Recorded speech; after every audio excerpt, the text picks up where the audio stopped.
A scare in the skies, 2 passenger planes about to land coming dangerously close to drones. We're about 100 feet below us, just off our right wing. The new message from Homeland Security to police around the country. The FDA warning about a medical device in nearly every hospital, an IV part that hackers could target. Security in healthcare is a cold war. And take a look, these construction crews, panhandlers, and highway workers are not what they seem. They are undercover cops, why they're wearing disguises to keep you safe. From ABC News World Headquarters, this is ABC World News Tonight. Good evening, and thank you for joining us on this Saturday. I'm Cecilia Vega. We begin with those raging wildfires. Tonight, the danger so high, California's governor declaring a state of emergency. This fire right here, the Rocky Fire, burning 18,000 acres so far, flames taller than the homes they threaten. Nearly 9,000 firefighters on the front lines, and now one of them, a husband and a father, paying the ultimate price, killed in the line of duty. 24 fires burning in California alone, but tonight there are fires burning in 8 states across the country. Flames fueled by the hot, dry conditions. The forecast in a moment. But first, ABC's Kana Whitworth leads us off from the hot zone.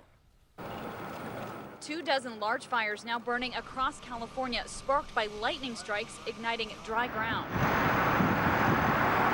Conditions so treacherous, they claim the life of David Rule, a 38-year-old firefighter who vanished in the flames Thursday.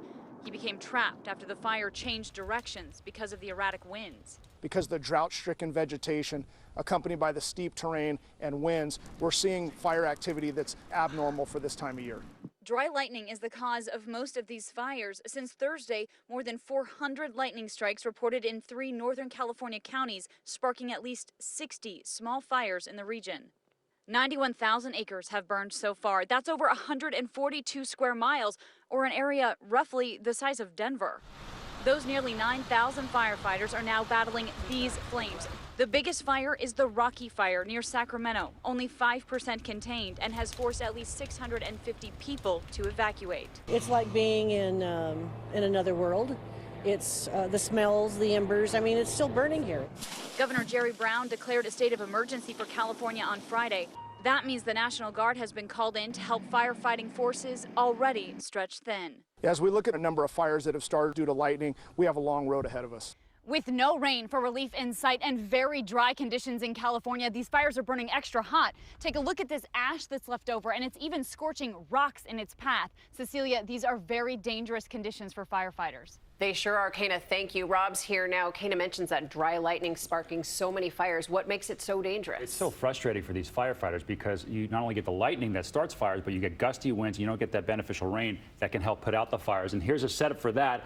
The big blue dry H in control north, so it limits that deep monsoon moisture to the south. Anything that streams up north really produces those thunderstorms and doesn't produce a whole lot of rain. So we've got red flag warnings remain in place across the Pacific Northwest. And look at this heat, just dries up any rain that wants to reach the ground. 95 in Portland. We've set all sorts of records for the month of July in both Oregon and Washington. That's carrying over, it looks like, for the first week of August. Severe weather tonight across parts of the northern plains, Minnesota, the southern half of it, potentially some damaging winds with that, and some lightning certainly. Chicago and through parts of lower Michigan. Tomorrow night, I think, is going to be the threat there. We've seen heavy rain across parts of north central Florida today. Tampa seeing over 3 inches just since this morning. And look at that. The future radar shows that that rainfall is going to hang right over that part of the state right through tomorrow. Meanwhile, Miami could use more rain. They're not going to get a whole lot. They sure do need it, Rob. Thank you. And next to a threat we have never before seen, a common medical device found in so many hospital rooms could be vulnerable to a cyber attack. The FDA warning hospitals be on alert for hackers. Here's ABC's Aditi Roy. Hospitals across the country receiving an unprecedented warning by the FDA tonight that a commonly used medical device may be at risk of getting hacked. The device, Hospira's Symbic infusion pump, is used to deliver medications like painkillers and cancer treatments to patients through an IV.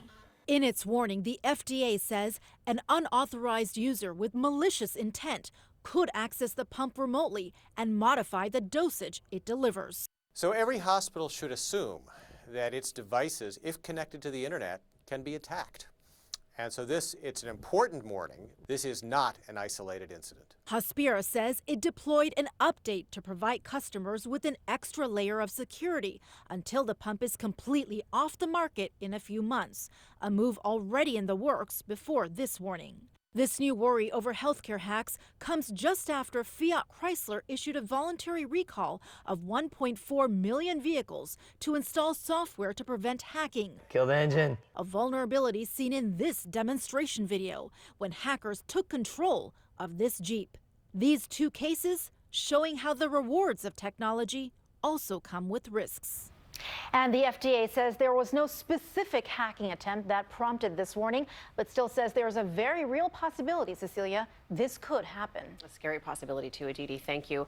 And we turn now to politics. 17 Republicans in the race for the White House, and tonight another Democrat may be on the horizon, Joe Biden. While the vice president has not indicated whether he will run, an advisor tells our John Carl he is, quote, 90% in. Biden has said that he would decide by the end of summer. Next to Africa and new questions about another famous lion. Jericho, seen here on the left, is the brother of Cecil there on the right. Cecil, of course, is the lion whose killing by an American dentist last month sparked international outrage. And tonight there are fears for his brother, too. Here now, ABC's Philip Mena with the latest.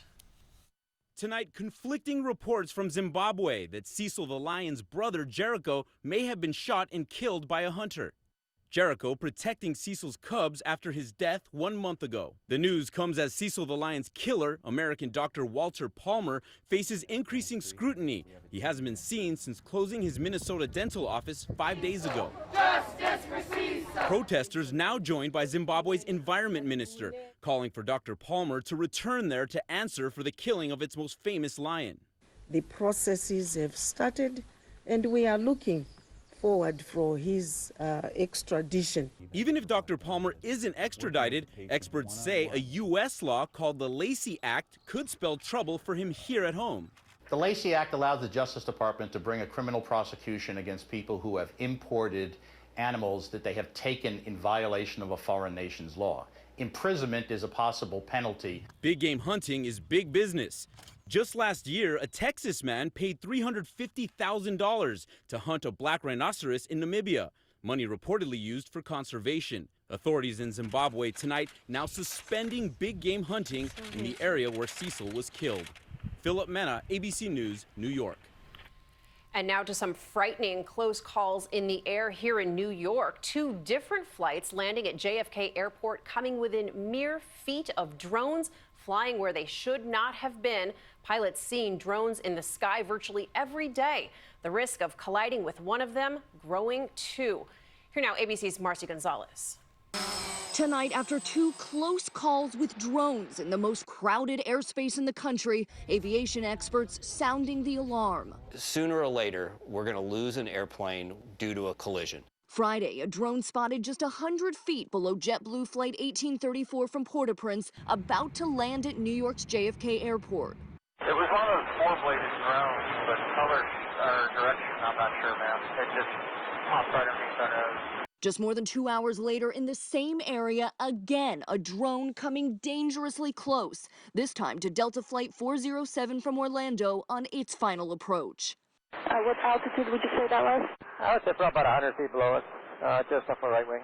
No one was hurt, and investigators don't suspect foul play, but the serious concerns about drones highlighted again Friday by the Department of Homeland Security, telling law enforcement agencies we cannot rule out that adversaries in the homeland would be able to use these to support illicit or violent activities.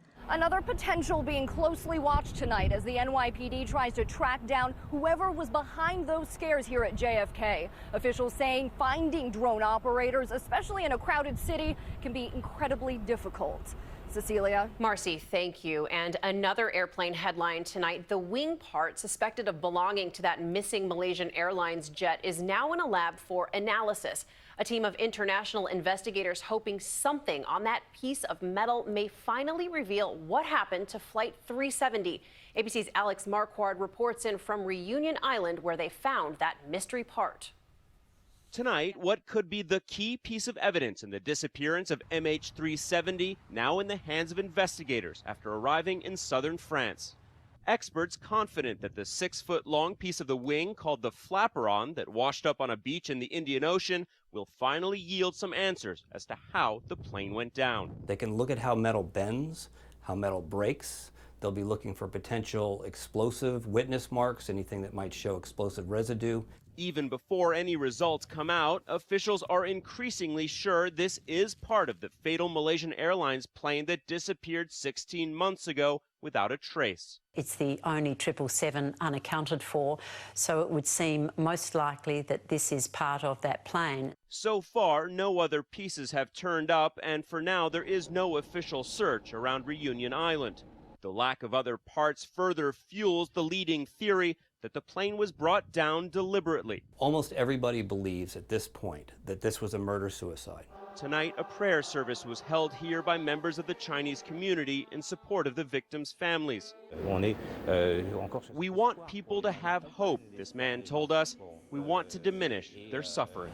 And Cecilia, we're told that a team from Boeing, as well as investigators from the National Transportation Safety Board, will be traveling from the U.S. to France on Tuesday to take part in the analysis of that piece of the wing. Truly a global effort to get to the bottom of this mystery. Cecilia? A global effort is right, Alex. Thank you. And next to police officers going undercover on America's roads, they're not looking for dangerous drug dealers, but for dangerous drivers texting behind the wheel.